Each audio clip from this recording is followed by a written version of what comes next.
Well, around 6th grade, I started getting homosexual attraction and started feeling the condemnation, the shame, without even anyone really saying anything. It's just kind of understood in the church that it's not acceptable, it's not good, it's not right. Nathanael Flock kept his feelings a secret. At what point did you just decide, I have to come out of the closet? I started reaching out to people online, and it was a safe place because they didn't know what I really looked like. I could go into forums, I could be anybody I wanted to be, and there was that secrecy. And just to find out if there are other people like me. Freshman year in high school, I started telling a few people, some of the people that I was closest to.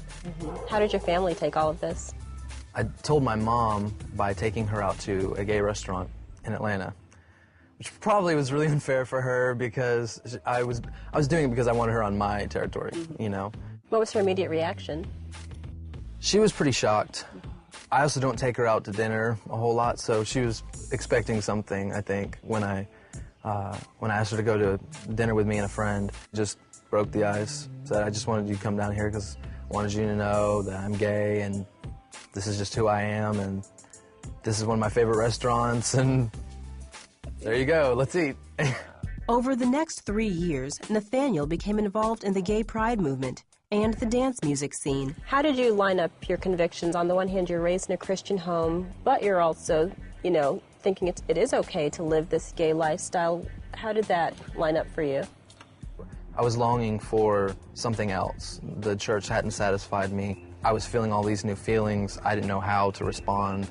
And so by acting out of these, the convictions kind of went to the back burner, and this exciting new life, which felt like who I really was now taking precedence. He became a popular DJ for clubs and parties. He also got sucked into using drugs. Soon, DJing alone couldn't support his drug habit. I had this new power and this new acceptance, but I actually got into selling myself for money and male prostitution to make extra money. And it wasn't something that I wanted to. Men would come up to me and offer me money. And when they hand you a fat check, you know, I was like, I'd be an idiot to not take this. In my mind, it wasn't prostitution. It was, I'm just making some extra money and having fun while I'm doing it. Nathanael estimates having been with over 200 partners.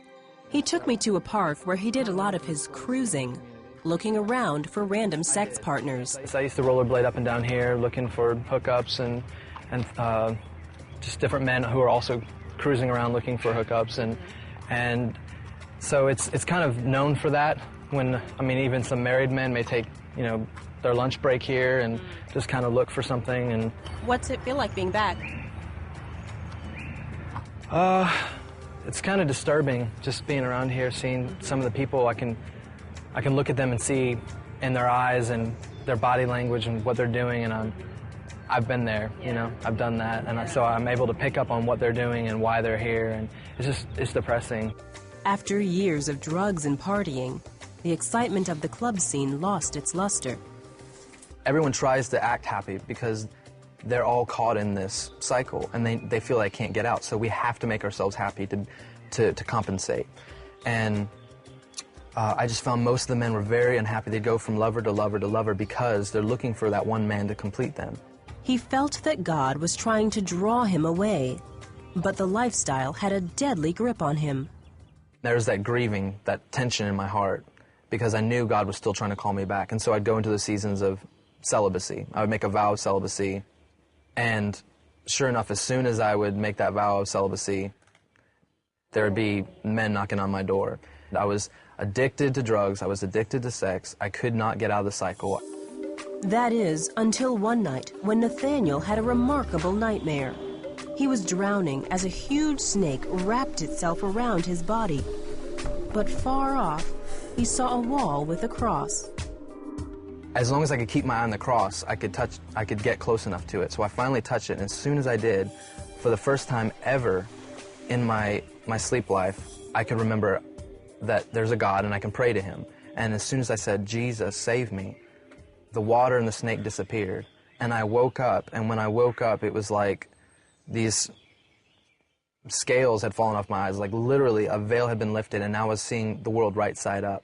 That morning, God's voice was so loud and clear, and he was saying, leave the guy you're with You need to call your parents, tell them everything. You need to repent to them. You need to get right. You need to move back up there, get plugged into their church. I mean, I'm weeping and I'm writing all of these things down. His voice is so clear.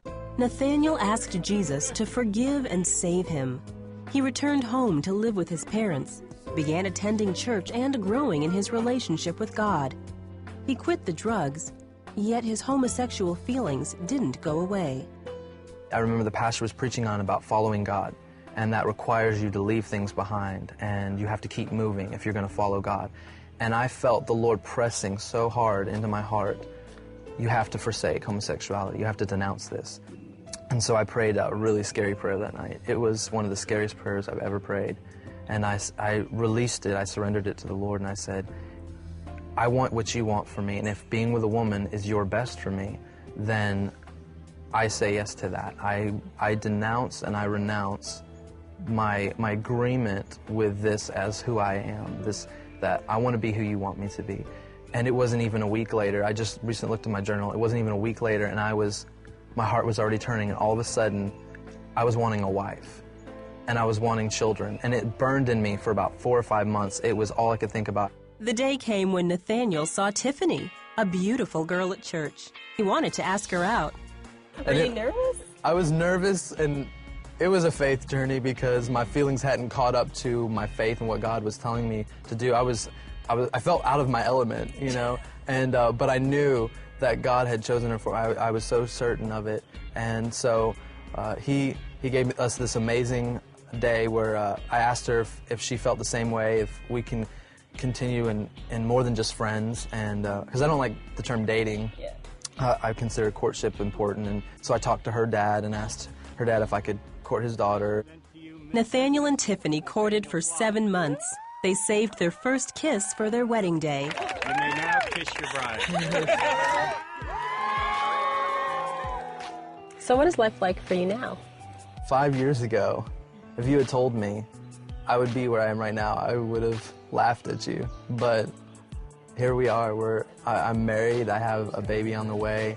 I'm full-time missionary at a house of prayer with an amazing family and community I'm plugged into. I couldn't ask for anything else right now. The Lord drew me away with his love and showed me that he was someone that I could trust, that I could follow. He waited for me and didn't let me go. He kept reaching for me and waiting for me to come back to him. I'm most thankful for his patience with me and his mercy.